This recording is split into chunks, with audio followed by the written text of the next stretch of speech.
And now our call to worship comes from Reverend Julianne Lepp, who writes, "We light this chalice with hope, a sturdy flame we nurture in these difficult times. We light this chalice with the heart of compassion for a nation divided by politics and strife. We light this chalice knowing that it will take all of us to repair this world we live in. May we find rest, compassion, and the hope that we need to nurture ourselves and each other. May this sturdy light remind us that of the people we can be and the difference we can make in this world together." Our opening hymn for this morning is number 118, "This Little Light of Mine." Please rise in body or in spirit.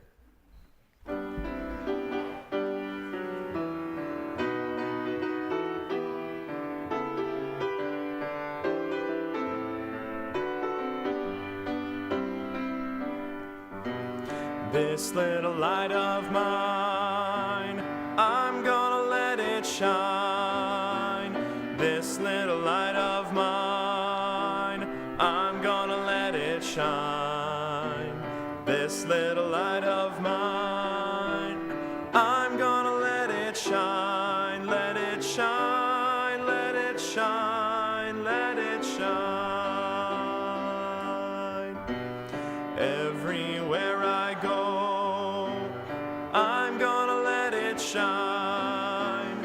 Everywhere I go, I'm gonna let it shine. Everywhere I go, I'm gonna let it shine. Let it shine, let it shine, let it shine. Building up a world, I'm gonna let it shine. Building up a world, I'm gonna let it shine. Building up a world, I'm gonna let it shine. Let it shine, let it shine, let it shine.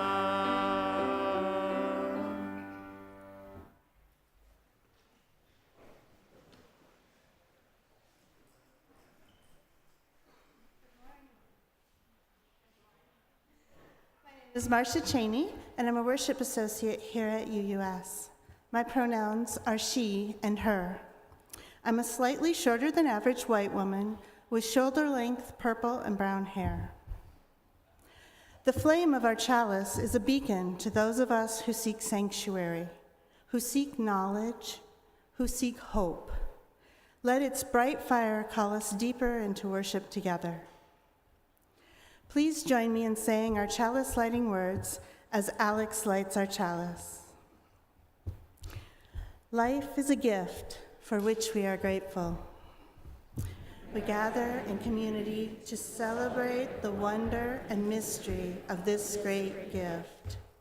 So let us now kindle the flame of our liberal religious heritage and renew our covenant of mutual love and care. The quest for doctrine, the quest for truth is our sacrament, and service is our prayer. To dwell together in peace, to seek knowledge in freedom, and to serve those in need. This we promise, this we covenant with life and one another. Every once in a while in this world, right now, you might feel overwhelmed. We can be trapped by despair. And so together, each week, we call ourselves back to the vital work of justice, to gather courage together, to affirm that we have what we need to heal, to say yes, yes, yes to the fundamental task of mending the world. Today, as we light this candle, we're particularly mindful of those affected by the devastating floods in Texas. We light the flame and hold silence together.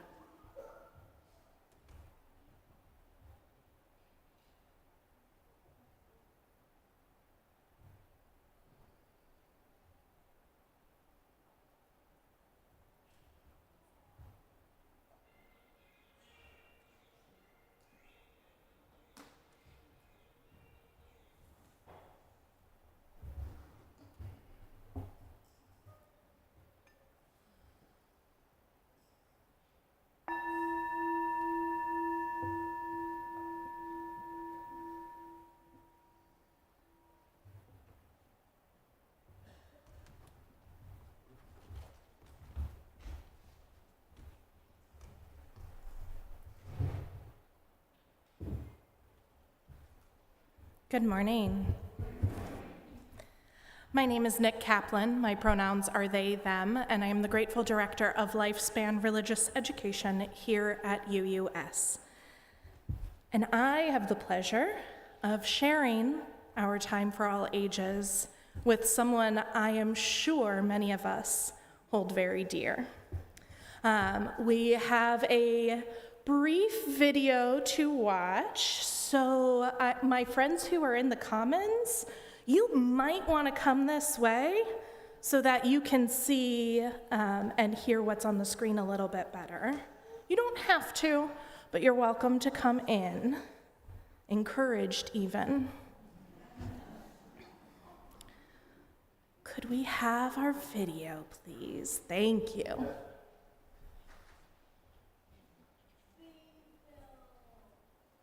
Toys don't have feelings, lots of them, but people do.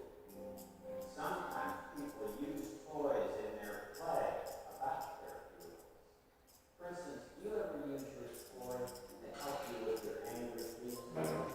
What do you do with the mad that you feel when you feel so mad you could fight?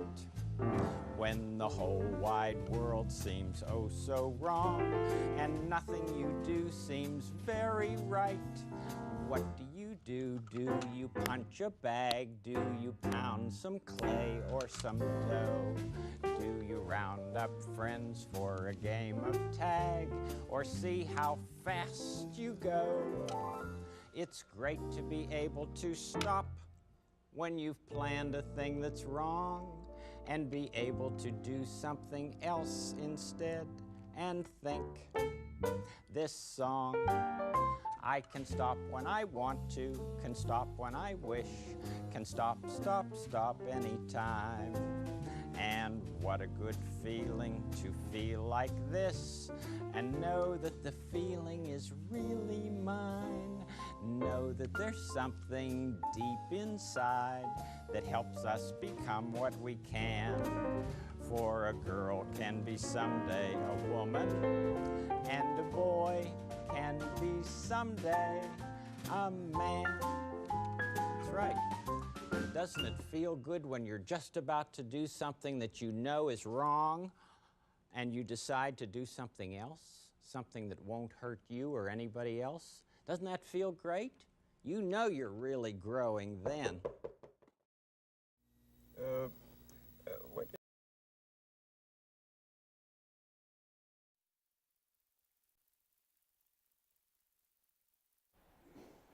What do you do with the mad that you feel? It was a little boy who asked that question. And through the song we just heard, Mr. Rogers answered. We can channel our anger into physical activity, like pounding clay or running fast. We can find friends to talk to. We can find ways to play about our angry feelings. Personally, I'm a big fan of coloring angry. But what's most important is to be able to stop, to be able to find a way to control ourselves when we've planned a thing that is wrong. Mr. Rogers regularly showed us how we could do that. He told us even when he was a kid, he would start pounding on the piano keys, something I'm sure Kendra doesn't want us to do. But he would start pounding on the keys while he was angry to get his feelings out. And as the angry got out of his body, the music would become softer and more mellow. Along with sharing his example with us, he encouraged us to find our own ways. Now, some of my friends might not have recognized Mr. Rogers. Some of my friends, but I bet they do know Daniel Tiger. Do my friends know Daniel Tiger? I got some nods from in there. So I'm gonna need some help, because some of my friends out here might not know Daniel Tiger. Mr. Rogers' legacy has continued with a cartoon, if you're not familiar, Daniel Tiger's Neighborhood. And Daniel Tiger's family teaches us, when you feel so mad that you wanna roar, what do? Yeah. What do? What comes next? Yes, take a deep breath and count to 4. Daniel Tiger also teaches us, through some words shared by Mr. Rogers previously, that it helps to say what you're feeling. Mr. Rogers is known for talking about how anything that's human is mentionable, and anything that's mentionable can be more manageable. Anything that's human is mentionable. We need to say what we're feeling. We need to talk about it. Daniel Tiger teaches us that we can feel more than one thing at the same time, even. Many people also remember Mr. Rogers telling us what his mother taught him. Look for the helpers. You will always find people who are helping. If we've taken our breaths and we've counted to 4 and we've talked about our feelings, maybe it's time to look for the helpers. And if you can, be one of the helpers yourself. After all, there is only one person in the world like you.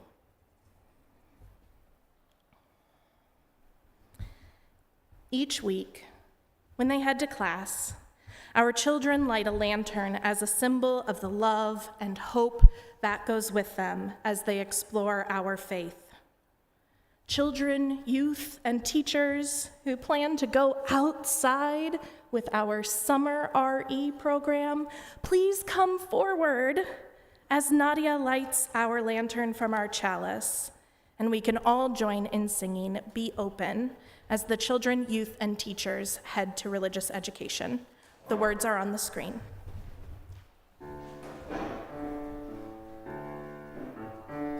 Be open for something wonderful to happen. Be open to the possibility. Be open for something wonderful to happen. Be open to the possibility. Aye, aye, aye, aye, aye.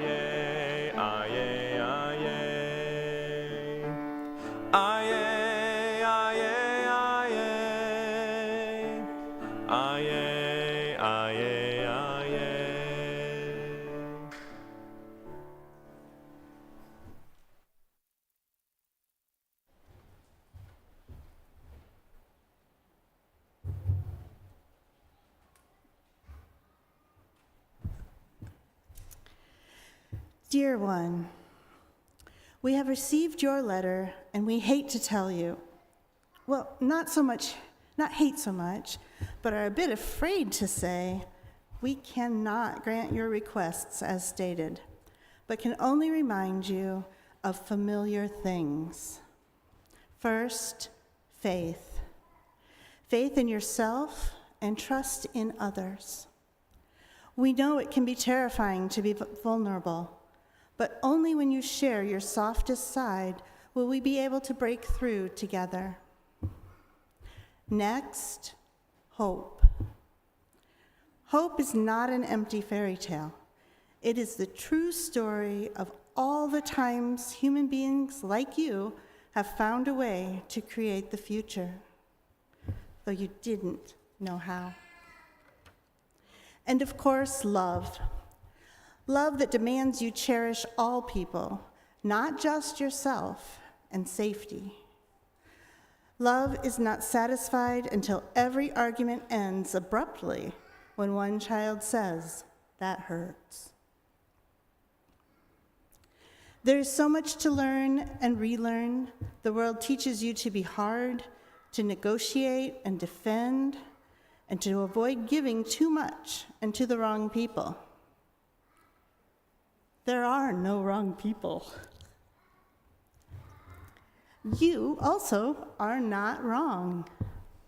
And when you encounter the poor, the broken, the unhoused, and unwelcome, you are looking, if you pay attention, at us, calling to you to answer your own prayers. If you want to change the world first, you be sure you are changing yourself. Be tender, be kind, be at peace. Be your own better self. It isn't without cost, but it will be free.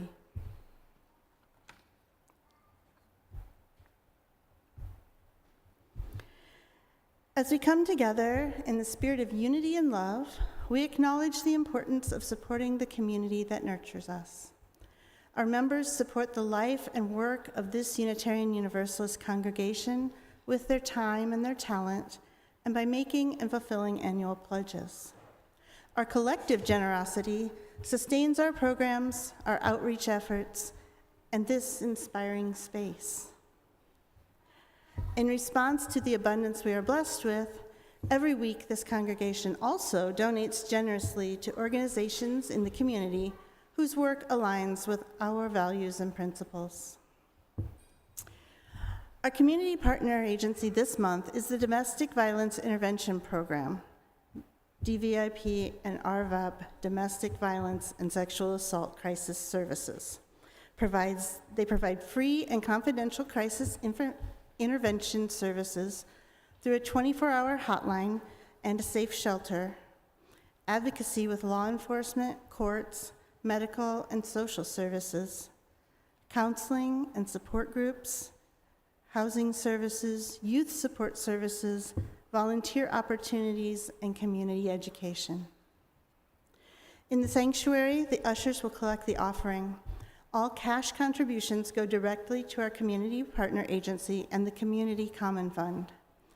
You can follow the instructions on the screen to give online. If you're writing a check, please use the memo line to designate the purpose. In addition to assisting our community partner, you may contribute towards your pledge or make a gift to support our operating expenses. May our offerings be a reflection of our shared values, and may they help us support a world where all are valued and embraced.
Nurturing gratitude and how we understand and express interdependence is part of how we live into our Unitarian Universalist faith. As we enter into our time of meditation, contemplation, and prayer, we acknowledge the joys and sorrows of our congregation. We do this by dropping stones into a bowl of water, symbolically immersing our personal joys and sorrows into the flow of all of life's joys and sorrows. The water surrounds and holds the stone, just as we are surrounded and held by the love and support of this congregation. For those who would like to share their joys or sorrows in a conversation in a smaller venue, the Pastoral Care Associates will be leading a Compassionate Connection Circle in the Walnut Room immediately after today's service. These circles, which happen on the second and fourth Sundays, are opportunities to share with and support each other in our lives' journeys. If you're participating in our service elsewhere, you may wish to meditatively hold a stone, wash your hands, or meditate on an object near you. And now, if you're in the sanctuary and feel called to do so, please come forward and take a stone from the basket and place your stone into the water as we sing together.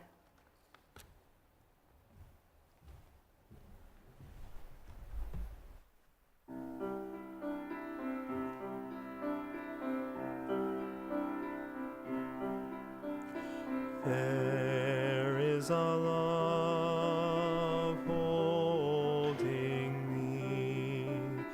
There is a love holding all that I love. There is a love holding all. I rest in this love. There is a love holding us. There is a love holding all that we love. There is a love holding all. We rest in this love. There is a love holding me. There is a love that I love. There is a love holding all. I rest in this love. There is a love holding us. There is a love holding all that we love.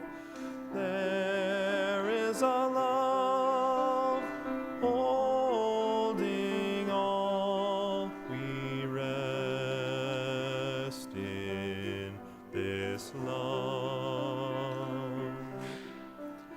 There is a love holding me.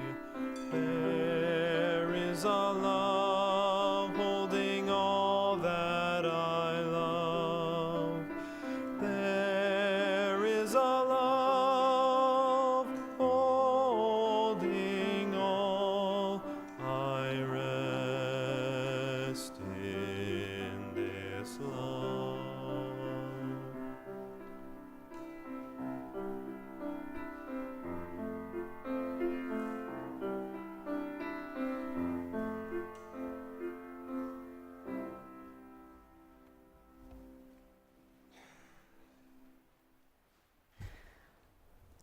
I invite you into a time of meditation, contemplation, and prayer.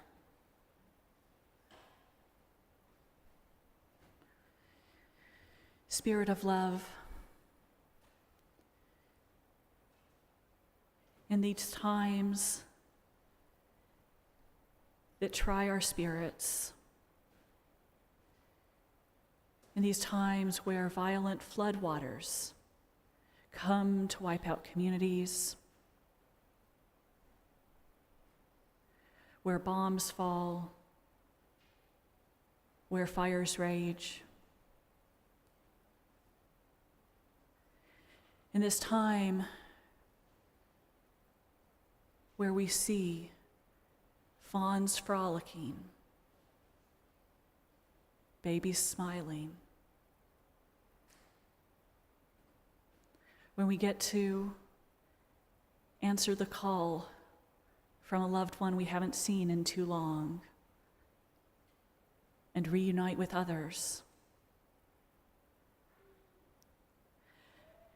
Help us in this day and in all days find the faith we need in each other and in our future. Help us find hope in our earth and in our relationships. Help us find love always at the center and grow it ever more fully, ever more fiercely into the world. As Reverend Sean Parker Dennison says, may we change ourselves to be who we need ourselves to be. May we be tender. May we be kind. May we be at peace. Amen. Blessed, blessed be.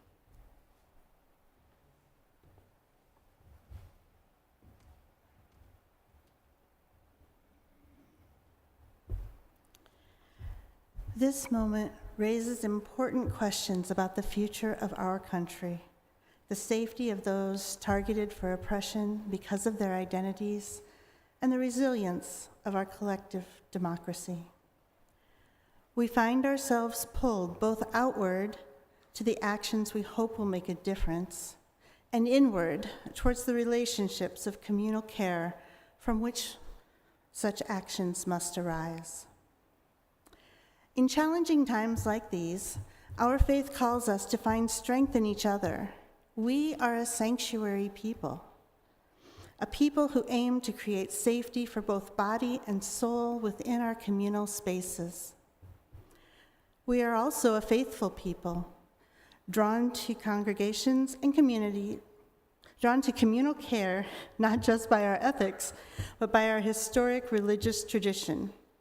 Our congregations and communities are rare places where people can be vulnerable enough to build trust and capacity for resistance. And this is why, as Unitarian Universalists, we are called to build and sustain community. It is the greatest tool we have for resilience. History reminds us that people of faith and conscience have been essential to every movement safeguarding equity and human dignity. Now it is our sacred duty to be in solidarity with communities most affected by systemic barriers. Trans and non-binary beloveds, migrants, LGBTQIA+ communities, people with disabilities, and Black, Indigenous, and people of color. Though the path ahead may be daunting, we give one another strength and courage through our collective resolve.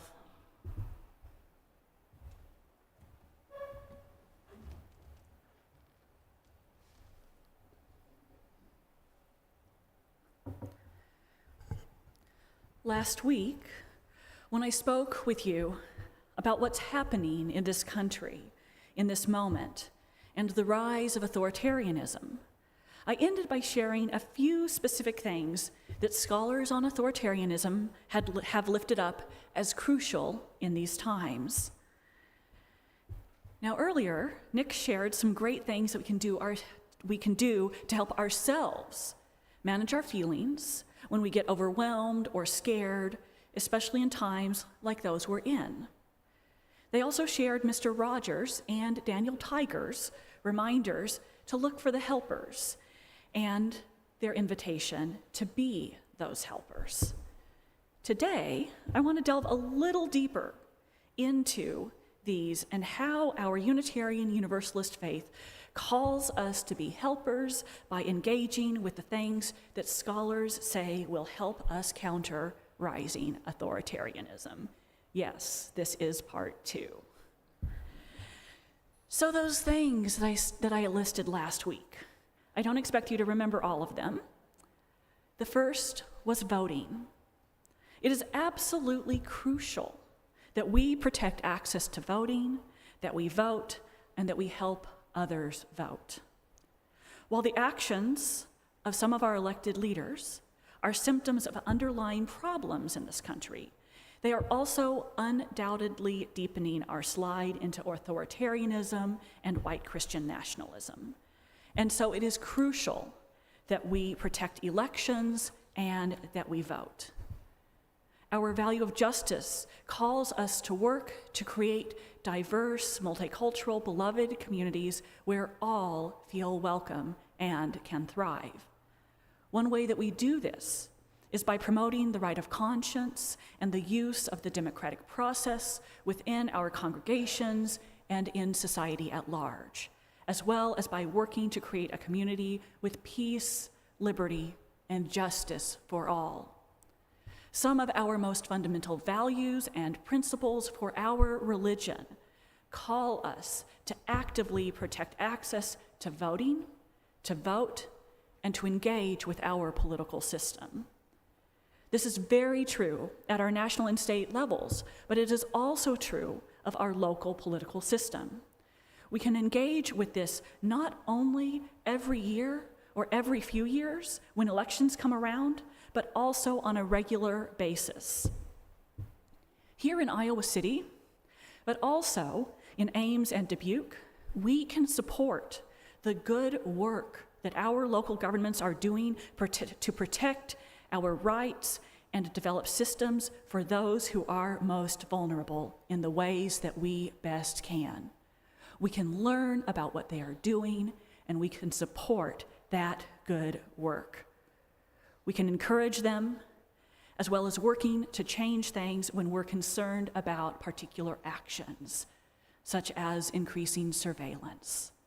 There is so much our local governments can do for climate, economic, racial, LGBTQ+, and social justice, as well as to create systems of care even when we are experiencing important protections and liberties being gutted from the state and national levels.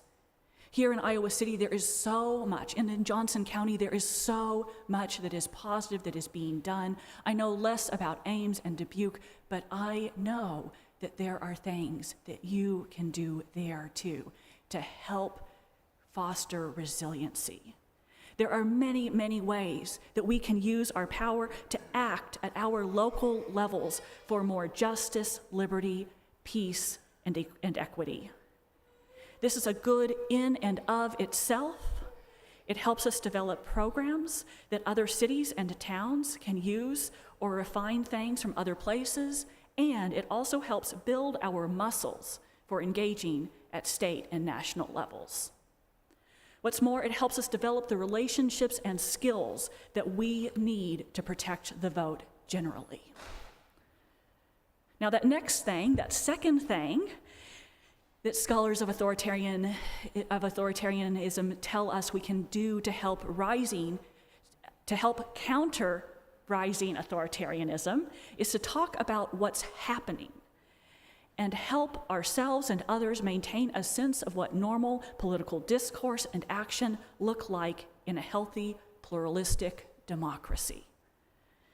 Because, as we discussed last week, one of the key tools of authoritarianism, white Christian nationalism, and fascism is shifting what's called the Overton window of acceptable public opinion, speech, and action into areas that further normalize discrimination, hate, scapegoating, and authoritarianism, that make racialized asylum policies, mass deportations, transphobia, discriminatory healthcare and education, and erasing history, all things that were once unthinkable, more acceptable to the American public, to us.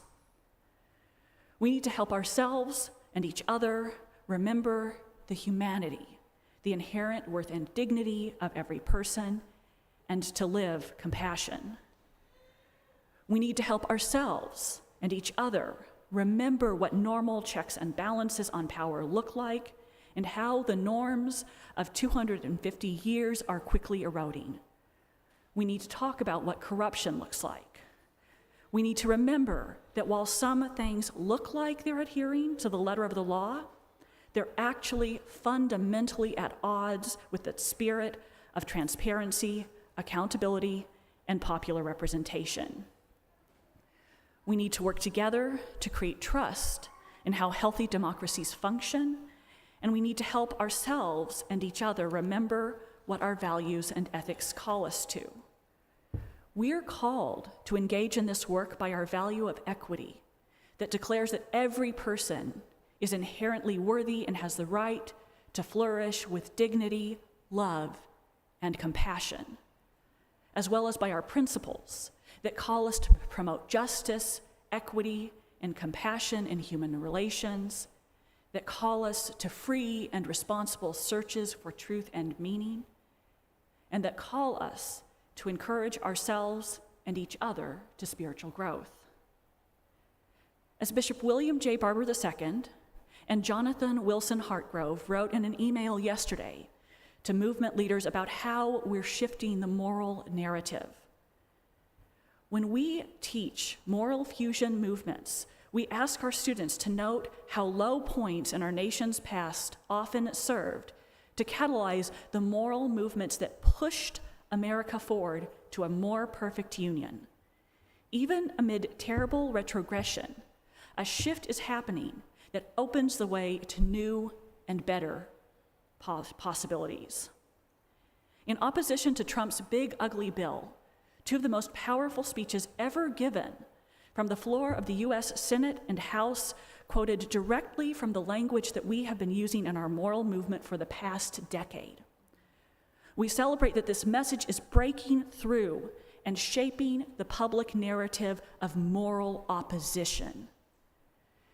To conclude his 25-hour speech that broke Strom Thurmond's record for the longest filibuster in U.S. history, Senator Cory Booker quoted our moral movement when he said, "This is a moral moment. It's not left or right, it's right or wrong." Moral messaging has the power to galvanize a coalition broader than political parties. Just last week, when Leader Jeffries held the floor for the longest speech in the history of the U.S. House of Representatives, he turned to a moral framing at the end and talked about the hypocrisy of those who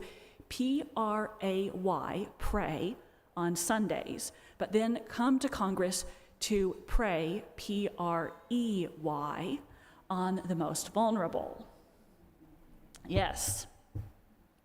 This is a prophetic critique of Christian nationalism that comes from the ancient texts that we have taught and preached for years. The point of prophetic proclamation is a message that echoes through the community and shifts the collective conscience of a people. Speaking truth to power is not just about speaking. It's also about inspiring leaders, that means y'all, out there and online. It's also about inspiring leaders to take stronger and more radical stances rooted in love for the saving of the heart and the soul of the country. Bishop Barber and Jonathan continue. Last weekend, The Guardian profiled our work to build a moral movement to counter the immoral actions of those leading our government. This article raises the question that every generation has asked of moral movements. Can moral fusion really work to stop those who use and abuse raw power? This is the same question the abolitionists faced as they organized an underground railroad and built opposition to chattel slavery in the 19th century, our UU ancestors were important parts of those movements, challenging slavery in the courts, in the streets, and at the ballot box. It's the question that the Freedom Riders of 1961 faced when they risked their lives to get on buses and ride through the South, sitting together as the equals that God and the law told them that they were. Again, our UU ancestors were powerful forces in those movements. Can such nonviolent acts of resistance really make a difference in the face of brutal abuses of power? Y'all know the answer. Yeah, thank you. The answer to this question, Bishop Barber says, has never been a philosophical argument. It is instead the collective action of people in every generation who do their part to build a moral movement. And so I ask you, sitting out there today, what is the conversation that you want to have about rising authoritarianism or white Christian nationalism? What is the moral voice that you want to bring to that conversation? Who do you want to talk with? And what are some of the values, principles, and ethics that you want to bring up? I wanted to give you a couple minutes to think about this, and you know what? I'm going to give you a minute to think about this, and maybe talk with somebody if that is how you process best. And I'm going to call you back, and I'm going to finish with the last couple points, because I think it's going to help to think about some things and talk about some things. So as you think about being a moral voice, about being a leader in countering authoritarianism, and the questions, the conversations we need to have, what do you want to bring to that? Think, even talk, and if you're online, maybe find somebody or write some things down.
All right.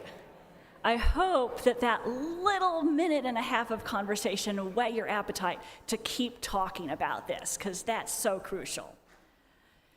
Because that third thing that those scholars of authoritarianism tell us that we need to do to counter rising authoritarianism is that we need to build and become part of coalitions.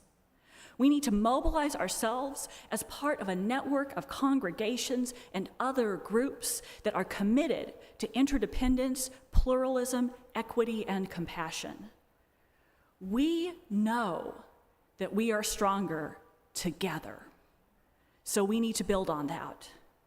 This is something that this congregation has been doing as we work in formal partnerships with groups like Johnson County Interfaith Coalition, Iowa Interfaith Power and Light, now known as the Iowa Faith and Climate Network, the Multicultural Development Center of Iowa, and the Iowa Unitarian Universalist Witness and Action Network.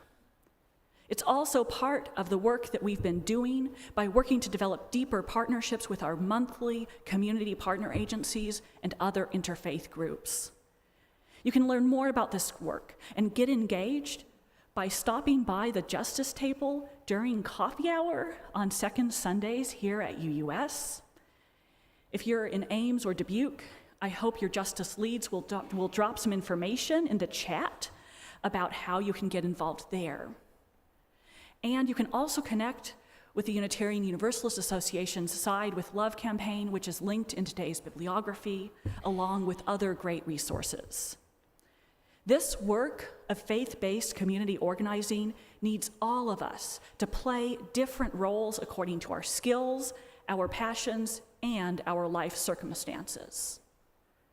At General Assembly last month, I had the opportunity to listen to an amazing talk by Deepa Iyer, who wrote the UU Common Read for this coming congregational year.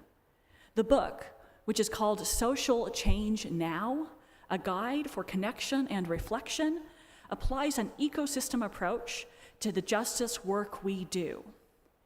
It gives us a roadmap for how each of us can play different roles in justice work and for understanding and choosing the roles that our congregations play as part of coalitions. Because everyone can't be doing the same work, and everyone has a unique role to play, whether it's as part of a congregation or as part of a coalition. I'm very excited about reading this book with you all in this coming year and discerning how it can help us broaden and deepen our justice work. I'm also excited about continuing to work together to build community within and beyond our congregation, and to continue to develop the various communities within our larger congregational community.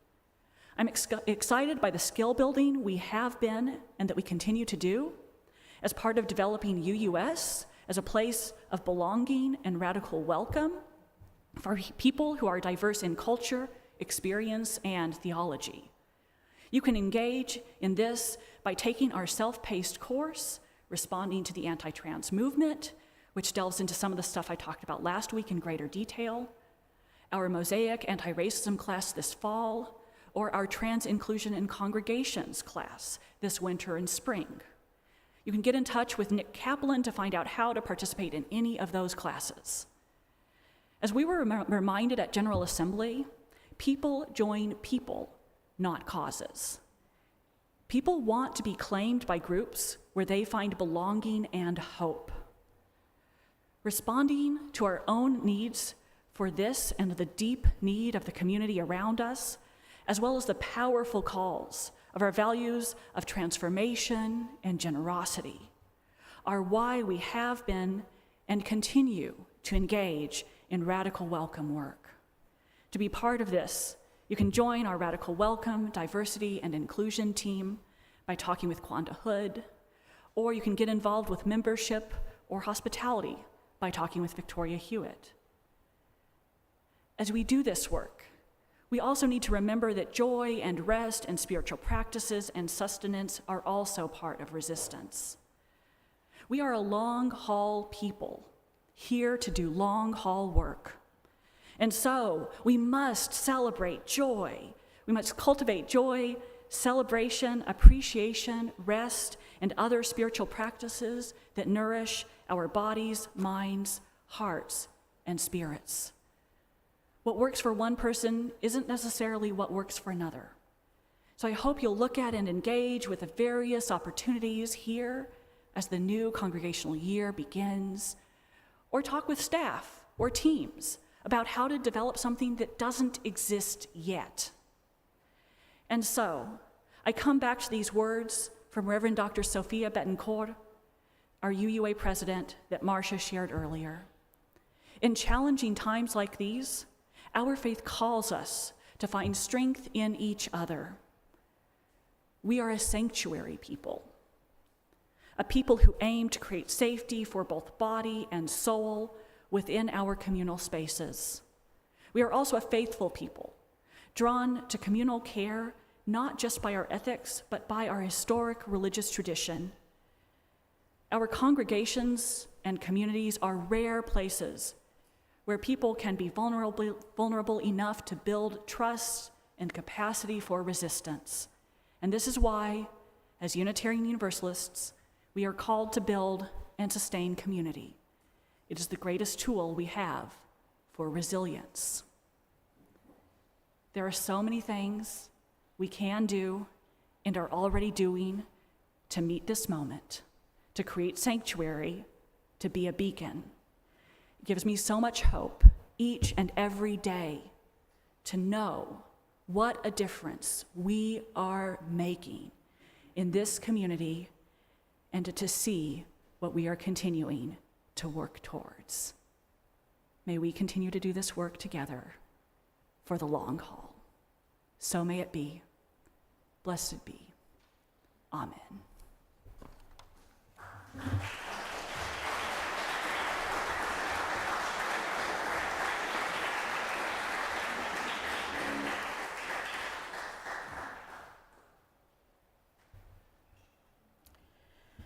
May what has been shared today help us more fully affirm our interconnectedness and live into love and justice. Immediately after service, we gather in the fellowship hall and outside for conversation and community. If you're a newcomer, we hope you'll grab a snack and then sit at any table so folks can join you for some conversation. The justice teams will also have a table in the fellowship hall today that you can visit. About the Equitable Local Micro-Lending Initiative. Oh my goodness. Yes, which is part of one of those partnerships I was talking about. Excellent. And for those who would like to share joys or sorrows in conversation in a smaller venue, Pastoral Care Associates will be leading a Compassionate Connection Circle in the Walnut Room immediately after today's worship service. Our closing hymn for this morning is number 1028, The Fire of Commitment. Please rise in body or in spirit.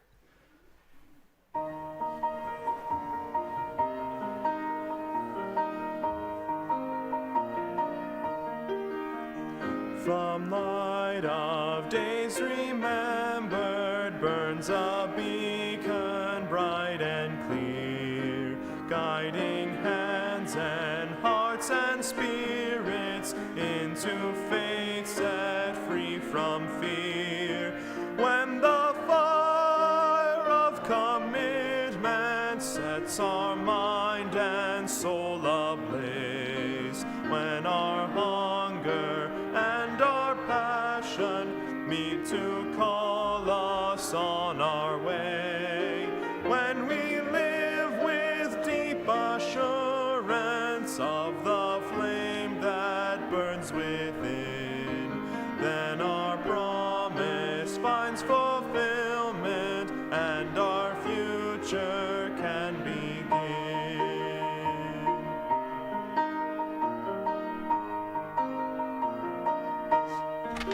From the breeze of our living rings a song both brave and free, calling pilgrims still to witness the life of liberty.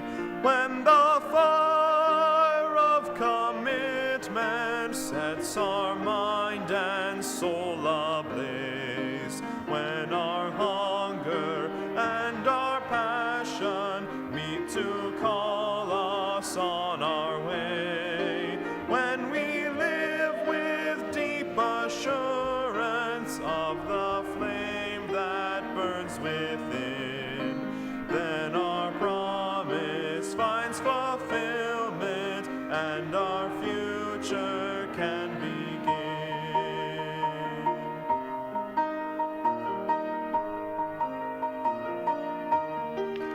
From the dreams of youthful vision comes a new prophetic voice, which demands a deeper justice built by our courageous choice. When the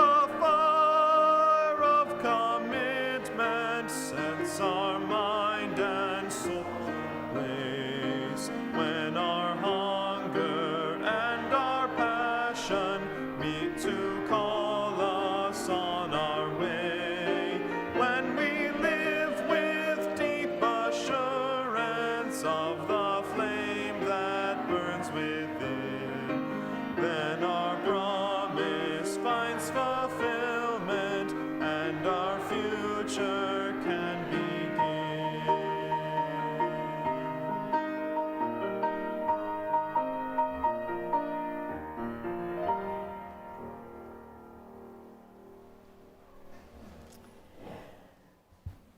Please join me in the words for extinguishing the chalice. We extinguish this flame, but not the light of truth, the warmth of community, or the fire of commitment. All these we carry in our hearts and in our minds until we are together again.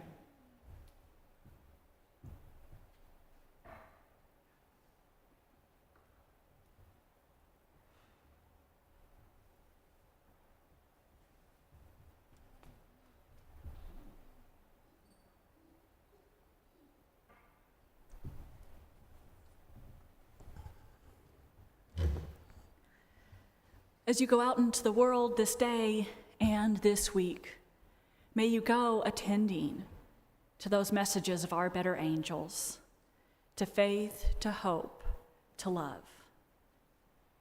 May we be our better selves. Go in peace, love, and justice, living love ever more fully and fiercely into this world. Amen. And blessed, blessed be.